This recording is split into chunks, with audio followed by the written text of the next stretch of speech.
Hello students, आप सबका class में स्वागत। आज हम मिनरल न्यूट्रिशन पढ़ेंगे, पोषक तत्वों के बारे में जानकारी लेंगे। आप सब जानते हैं कि जितने भी लिविंग ऑर्गेनिजम्स हैं उन सबको अपनी ग्रोथ करने के लिए, रिप्रोडक्शन करने के लिए, अपनी लाइफ साइकिल चलाने के लिए बहुत सारे मिनरल्स की, बहुत सारे कंपाउंड्स, एलिमेंट्स की आवश्यकता होती है। और ये सभी अपन को प्रकृति ने वायुमंडल में और पृथ्वी पर, सॉइल के अंदर, पूरे वायुमंडल में सब तरह के एलिमेंट्स उपलब्ध करा रखे हैं, जिसके द्वारा अधिकतर वेजिटेशन और एनिमल्स सब अपना एलिमेंट्स लेते हैं, न्यूट्रिशन लेते हैं। और इस न्यूट्रिशन में आपको पता है कि इनकी ग्रोथ के लिए आवश्यक हैं। तो मैं आपको आज न्यूट्रिशन के बारे में बता रहा हूँ, प्लांट न्यूट्रिशन किस तरह से चलता है और क्या क्या अपन कर सकते हैं। तो मिनरल न्यूट्रिशन की इम्पोर्टेंस क्या है, हम 4 हेडिंग में इनको पढ़ेंगे। दूसरा क्लासिफिकेशन ऑफ मिनरल्स, तीसरा role and properties of minerals पढ़ेंगे, डेफिशिएंसी, सिम्टम एंड मिनरल्स। तो मैं ये बताना चाह रहा था आपको कि मिनरल न्यूट्रिशन की इम्पोर्टेंस क्या है। आपको पता है कि कोई भी प्लांट, अपन प्लांट पे कंसंट्रेट करेंगे अब, क्योंकि एनिमल्स के लिए भी अलग से न्यूट्रिएंट्स की जो सप्लाई है, उनकी आवश्यकताएं हैं, वो अलग अलग तरह की हैं। उसकी डिस्कशन जूलॉजी में किया जाता है, अपन बॉटनी में केवल प्लांट्स न्यूट्रिशन के लिए बात करेंगे। तो अधिकतर जितने भी प्लांट्स हैं वो सारे या तो सॉइल में ग्रो कर रहे हैं या पानी में। तो आपको पता है कि सारे सोर्स जो एलिमेंट्स मिल रहे हैं वो कहाँ से मिल रहे हैं, या तो आपको सॉइल से मिल रहे हैं, या पानी से मिल रहे हैं, या हवा से मिल रहे हैं। वायुमंडल में भी कार्बन, हाइड्रोजन, ऑक्सीजन, ये 3 इस तरह के इम्पोर्टेंट एलिमेंट हैं जो किसी भी जीव के निर्माण के लिए अनिवार्य है, इनएविटेबल हैं। इनके बिना कोई भी ऑर्गेनिज्म सर्वाइव कर ही नहीं सकता, क्योंकि कार्बन, हाइड्रोजन, ऑक्सीजन आधारभूत या फ्रेम न्यूट्रिशन वाले एलिमेंट्स हैं जो किसी भी प्लांट्स के लिए आवश्यक इसलिए हैं क्योंकि वो कार्बोहाइड्रेट, प्रोटीन, फैट सब का निर्माण करते हैं। तो मिनरल न्यूट्रिशन में आप सबसे पहले बात करें तो नेचुरल जो सॉइल होती है उसमें सारे मिनरल्स आपकी प्लांट ग्रोथ के लिए उपलब्ध होते हैं, जो प्राइमरी प्रोडक्टिविटी के लिए आवश्यक होते हैं। दूसरी बात मैं ये कहना चाह रहा हूँ कि न्यूट्रिएंट्स जो होते हैं उनकी जो सेलेक्टिव प्रेशर है, जो अपन सिलेक्शन करते हैं, वो लेते हैं प्लांट्स, वो सारे आपको स्पेशल फॉर्म में मिलते हैं। जैसी उनकी रिक्वायरमेंट होती है प्लांट बॉडी को, वैसी फॉर्म में वो एब्जॉर्ब किए जाते हैं, उनको न्यूट्रिएंट्स को लिया जाता है। तो ये सब चीज़ें आपको देखनी हैं। पर मिनरल न्यूट्रिशन या पोषक तत्वों के बारे में बात करें हैं तो फोटोसिंथेसिस एक केमिकल रिएक्शन है प्लांट्स के अंदर जो भोजन बनाती है, परंतु उस रिएक्शन को भी पूरा करवाने के लिए बाहर से रॉ मटेरियल के रूप में एलिमेंट्स लेने होते हैं, न्यूट्रिशनल एलिमेंट्स लेने होते हैं। और वो एलिमेंट्स आपको एयर से, पानी से और सॉइल से मिलते हैं। तो plant nutrition specifically does not refer to photosynthesis. Plant nutrition का मतलब ये नहीं है कि आप फोटोसिंथेसिस के बारे में उसको कहें। फोटोसिंथेसिस एक रिएक्शन है, एक पार्ट है जिसमें सारे एलिमेंट्स की जितनी आवश्यकता होती है वो सब आपको बाहर से मिल रहे हैं। मेरी जो स्लाइड पर आपको डायग्राम दिख रहा है प्लांट्स का, उसके अंदर NPK सॉइल से मिल रहा है, ऑक्सीजन, कार्बन डाइऑक्साइड, वाटर आपको एयर से मिल रहे हैं, और बाकी दूसरे एलिमेंट्स भी आपको विभिन्न साइकिलों से मिलते हैं, सॉइल से मिलते हैं, जियोलॉजिकल साइकिल, जियोबायोलॉजिकल साइकिल्स होती हैं, उसके द्वारा मिलते हैं। अब अपन इम्पोर्टेंस के बाद बात करते हैं कि जो carbon, hydrogen, oxygen, nitrogen, phosphorus और सल्फ़र, ये प्रोटोप्लाज्म एलिमेंट्स कहलाते हैं, क्योंकि ये सारे प्रोटोप्लाज्म के निर्माण में या उनके कॉन्स्टिट्यूएंट होते हैं, ऑर्गेनिक पार्ट का निर्माण करने में इनकी मदद होती है। आपको सबको पता है कि कार्बन, हाइड्रोजन, ऑक्सीजन से ही प्रोटीन, कार्बोहाइड्रेट और लिपिड्स बनते हैं, परंतु उनके अंदर जितने भी ऑर्गेनिक कंपाउंड्स हैं उनमें नाइट्रोजन, फॉस्फोरस और सल्फ़र की भी आवश्यकता होती है ट्रेस एलिमेंट के रूप में, या थोड़ा थोड़ा, सॉरी ट्रेस एलिमेंट तो नहीं, परंतु आवश्यकता होती है। ज़्यादा मात्रा CHO की होती है। तो CHO को जो होती है, कार्बन, हाइड्रोजन, ऑक्सीजन, उनको हम फ्रेम वर्क एलिमेंट्स भी बोलते हैं, यानी कि आधारभूत संरचना बनाने वाले एलिमेंट्स।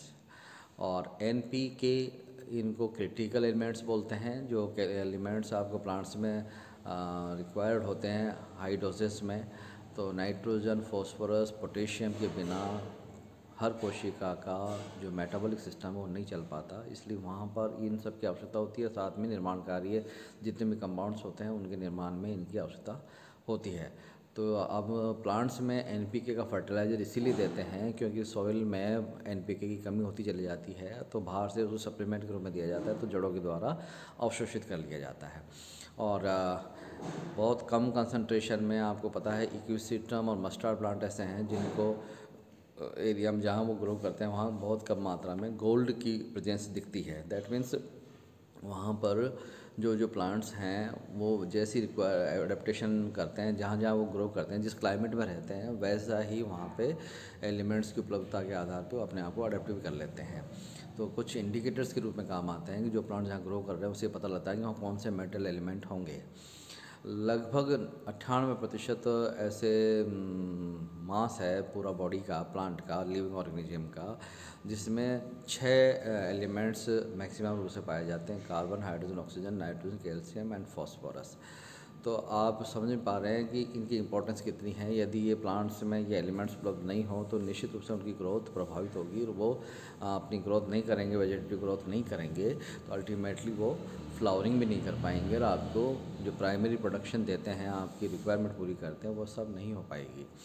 तो अब ऐसे साइंटिस्टों ने, जो बॉटनी वाले हैं या जो भी बायोलॉजिकल साइंसेस के, उन्होंने स्टडी किया और उन्होंने पाया कि जो मिनरल्स की रिक्वायरमेंट क्यों हुई।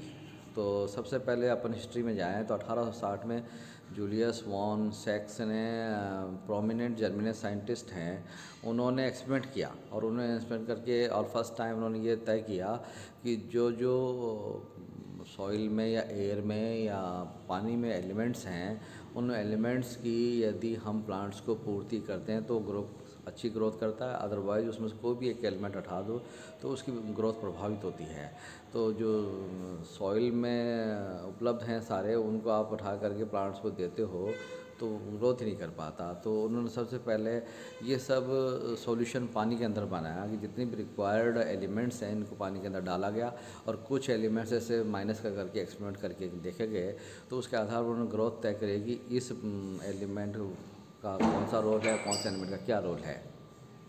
तो जो पानी के अंदर या लिक्विड के अंदर जो उन्होंने एक्सपेरिमेंट किए, उस टेक्निक को जिसमें without soil plant can be grow, that technology known as hydroponics. Hydroponics में आपको जितने रिक्वायर्ड एलिमेंट्स हैं वो डाल दिए जाते हैं और उसमें से किसी एक को माइनस कर दो तो पता लग जाता है कि इस प्लांट पर क्या इम्पैक्ट आ रहा है। तो इस तरह की स्टडी करने के बाद सारे एलिमेंट्स की इम्पोर्टेंस पता लगी। तो आप हाइड्रोपोनिक्स की स्टडी क्यों करना चाहते हैं, अब समझ में आ रहा होगा आपको कि हम लोग मिनरल न्यूट्रिशन की जो आवश्यकता है उसकी जांच कर पाते हैं कि प्लांट्स में कौन कौन से मिनरल एलिमेंट्स रिक्वायर्ड है और उनके क्या क्या फंक्शन हैं, जिसके आधार पे वो ग्रोथ कर पाते हैं। यदि उनमें से एक भी हटा दिया जाता है तो कौन सी ग्रोथ प्रभावित होती है। तो रिक्वायरमेंट ऑफ हाइड्रोपोनिक्स करने के लिए या इसे एक्सपेरिमेंट करने के लिए क्या क्या ज़रूरत पड़ती है। एक तो बिल्कुल शुद्ध पानी चाहिए होता है, मिनरल जो होते हैं एलिमेंट्स उसके सॉल्ट चाहिए होते हैं, और nutrient solution must be adequately aerated to obtain the optimal growth. और जितना भी जिस पानी के बर्तन को, जिस कांच के बर्तन में या जिसमें भी आपने उसको प्लांट को उगाया है, तो उसमें हमेशा एरिएशन होता रहना चाहिए, ऑक्सीजन अंदर जाते हुए रहना चाहिए, जिससे कि उस प्लांट की ग्रोथ अच्छी हो सके और उसको ऑक्सीजन मिलती रहे, उसके रूट्स वाले पार्ट को अच्छी ऑक्सीजन मिलेगी तो वो अपना काम बेहतर तरीके से कर पाएगा और आगे ग्रोथ बराबर चलती रहेगी। आप अपनी स्लाइड पे देखिए कि जो एसेंशियल एलिमेंट्स हैं उनका एक एक्सपेरिमेंट है जिसको हमने शो किया है। ये जो लेफ़्ट में डायग्राम है इसमें आपको जो बड़ा छोटा फ्लास्क दिख रहा है उसमें तो सारी एलिमेंट्स डाल रखे हैं, और जो छोटा वाला फ्लास्क है उसमें पोटेशियम हटा रखा है, तो उसकी ग्रोथ कितनी स्टंट हो गई, कितनी ग्रोथ कम हो गई है। ये हाइड्रोपोनिक्स कल्चर में आपको निर्धारित किया गया इस एक्सपेरिमेंट को देख करके। दूसरा ये सॉल्यूशन कल्चर हाइड्रोपोनिक्स का एक्सपेरिमेंट, जिसमें फ्लास्क के अंदर एरिएशन का भी लगा रखा है और नीचे रूट्स आपको दिख रही है, प्लांट दिख रहा है, प्लांट के अंदर आपको जो एरिएशन करने का है प्लस सॉल्यूशन डालने का एक फनल लगा रखा है। और जो ये पूरा बर्तन है या पॉट है, इसकी चारों तरफ या तो कागज़ चिपका दिया जाता है या पेंट कर दिया जाता है ब्लैक, क्योंकि यदि इसको सनलाइट मिलती रहेगी तो इसमें एल्गी और ग्रो कर जाएगी, और एल्गी ग्रो करने से इस प्लांट की ग्रोथ प्रभावित होगी। इसलिए इसको बाहर की सरफेस को ब्लैक कर दिया जाता है और लाइट नहीं मिलनी चाहिए, जिससे ग्रोथ, क्योंकि आपको पता है कि रूट अंधेरे में अच्छा तरह ग्रोथ करती है, उसको सनलाइट की आवश्यकता नहीं होती है। तो एरियल पार्ट जो प्लांट का होता है उसको सनलाइट की ज़रूरत पड़ती है। तो सनलाइट की जो ज़रूरत हो रही है उसके आधार पे बाहर का पार्ट तो आपको खुला रखना है, नीचे वाला जो ब्लैक एंड पार्ट है बाहर की पॉट वाली सरफेस उसको खाली कर दी जाती है, जिससे उसकी ग्रोथ पे प्रभाव नहीं पड़े, एल्गी उसमें ग्रो नहीं करे। अब आपको मैं ये बताना चाहता हूँ कि जितने भी एसेंशियल एलिमेंट्स हैं या आवश्यक एलिमेंट्स हैं उनका क्लासिफिकेशन किस तरह से वर्गीकरण किया गया, और वर्गीकरण करने पर ये पता लगा कि दो तरह के एलिमेंट्स की आवश्यकता होती है। तो मैक्रो न्यूट्रिएंट्स होते हैं, एक माइक्रो न्यूट्रिएंट्स होते हैं। तो मैक्रो न्यूट्रिएंट्स का मतलब जिनकी ज़्यादा आवश्यकता होती है प्लांट्स को, यानी कि यदि हम उसके बायोमास पर जाएं तो ड्राई वेट का 1 किलो वेट उसमें कितना उनका मापन किया जाता है कि कौन सा एलिमेंट कितनी मात्रा में पाया गया। तो पर केजी जितना भी मिलता है उसके आधार पे मैक्रो या माइक्रो न्यूट्रिएंट डिसाइड होते हैं। तो मैक्रो न्यूट्रिएंट्स आपको देखिए carbon, hydrogen, oxygen, nitrogen, potassium, calcium, magnesium, phosphorus and sulphur, ये 9 माइक्रो एलिमेंट्स हैं, और 8 माइक्रो एलिमेंट्स हैं जिनमें chlorine, fluorine, bromine, manganese, zinc, copper, molybdenum, निकल, ये 17 के 17 एसेंशियल एलिमेंट्स हैं। परंतु इसके अलावा भी कुछ बेनिफिशियल एलिमेंट्स होते हैं जो प्लांट्स को आवश्यक होते हैं, जिनमें सोडियम है, सिलिकॉन है, कोबाल्ट है और सेलेनियम है। ये भी विभिन्न मेटाबॉलिक पाथवेज में अपना रोल निभाते हैं, इसलिए इनकी भी आवश्यकता होती है। परंतु 17 तो इनएविटेबल या अनिवार्य रूप से एसेंशियल एलिमेंट्स हैं जिनकी बिना कोई भी प्लांट पूर्ण ग्रोथ नहीं कर पाता। तो एसेंशियल एलिमेंट्स की डेफिनेशन क्या होगी कि in its absence the plant can not complete a normal growth. The element is part of an essential molecule, macromolecule, metabolite inside the plant. Most elements fall into 2 categories, structural and enzymatic cofactor. That means ये जितने भी essential elements हैं दो तरह की कार्रवाई करते हैं। एक तो संरचनात्मक विकास करते हैं, दूसरा एंजाइमेटिक कोफैक्टर पर काम करते हैं, जिससे कि विभिन्न रासायनिक क्रियाएं जो कोशिकाओं के अंदर चलती रहती हैं उनको निष्पादित करवाते रहें। तो ये 17 एलिमेंट्स को जो बांटा गया था उनका एक मापदंड ये निकल के आया था साइंटिफिकली कि 10 मिलीमोलर यदि वेट है और वो किसी 1 किलोग्राम ड्राई वेट में निकलता है तो वो मैक्रो न्यूट्रिएंट्स की श्रेणी में आता है, और यदि इससे कम है 10 मिलीमोल से कम है तो वो माइक्रो न्यूट्रिएंट्स में आते हैं। तो इस तरह के 8 माइक्रो न्यूट्रिएंट्स हैं जो इस 10 मिलीमोल से कम में पाए जाते हैं। क्लासिफिकेशन ऑफ मिनरल्स, तो मैक्रो न्यूट्रिएंट्स जो भी होंगे elements required by plant relatively large in quantity 9 हो गए, और इनका मुख्य रूप से फंक्शन ये होता है कि वो ऑर्गेनिक कंपाउंड बनाते हैं। Carbon, hydrogen, oxygen, nitrogen, sulphur, phosphorus का सबका रोल सेल के अंदर कार्बनिक कंपाउंडों का बनाना है। और अदर जो 3 हैं पोटेशियम, कैल्शियम, मैग्नीशियम, वो ऑर्गेनिक कंपाउंड नहीं बना करके मेटाबॉलिक पाथवे में अपना रोल निभाते हैं। क्लासिफिकेशन ऑफ मिनरल्स में आगे चले तो जो माइक्रो न्यूट्रिएंट्स हैं वो प्लांट्स में बहुत ही कम मात्रा में उनकी आवश्यकता होती है, और वो हैं iron, chlorine, copper, zinc, manganese, molybdenum, boron and निकल। तो इन सब का जो फंक्शन होता है वो कोफैक्टर के रूप में या एंजाइमेटिक कोफैक्टर के रूप में काम होता है। तो मैं ये कहना चाह रहा हूँ आपको कि ये सब चीज़ें तय हो चुकी हैं कि कौन सा एलिमेंट कितनी मात्रा में चाहिए होता है। अब आता है essential elements can also be grouped into 4 categories on the basis of their diverse function. तो आप समझ पा रहे होंगे कि किस तरह से इनके फंक्शन के आधार पर आप देखते हैं। तो पहला तो ये फंक्शन है कि वो संरचनात्मक कंपाउंड बनाता है, तो उसमें ऑर्गेनिक कंपाउंड्स का निर्माण होता है, वो कार्बोहाइड्रेट, प्रोटीन, फैट्स। तो उसमें मुख्य रूप से काम आने वाले 3 हैं, कार्बन, हाइड्रोजन, ऑक्सीजन और नाइट्रोजन। चौथा नाइट्रोजन भी है, नाइट्रोजन बिना इसका निर्माण नहीं हो पाता। दूसरी कैटेगरी में आते हैं वो एसेंशियल एलिमेंट्स जो एनर्जी रिलेटेड केमिकल कंपाउंड्स में पाए जाते हैं उनकी रिएक्शंस में। तो वो फोटोसिंथेसिस में आप देखिए क्लोरोफिल कंपाउंड होता है, उसमें मैग्नीशियम एलिमेंट होता है, और एक एटीपी जो एनर्जी कंपाउंड है उसमें फॉस्फोरस होता है। तो इनकी अनुपस्थिति में ये कंपाउंड काम ही नहीं कर पाएंगे, तो ये आवश्यक हो गए। तीसरा है essential elements that activate enzymes.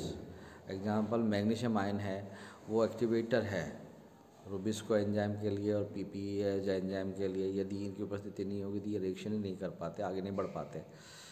तो both the enzymes critical enzymes हैं इन फोटोसिंथेसिस कार्बन फिक्सेशन।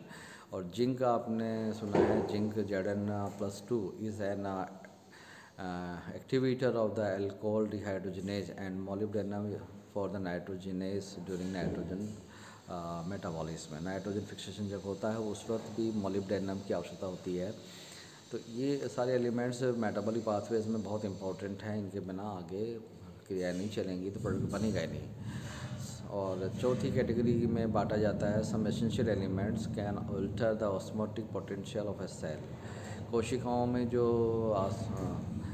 पराशण दाब है या ऑस्मोटिक प्रेशर है वो कोशिकाओं में मेंटेन करने के लिए पोटेशियम का इम्पोर्टेंट रोल होता है। और पोटेशियम पंप आपने पहले भी पढ़ा है, और स्टोमेटा क्लोजिंग और बंद करने में इन सब की कंसंट्रेशन बहुत निर्भर करती है। तो आज हम लोगों ने परिचयात्मक पार्ट आपको मिनरल्स न्यूट्रिशन में बताया, इसको आप समझ पाए होंगे। Thank you.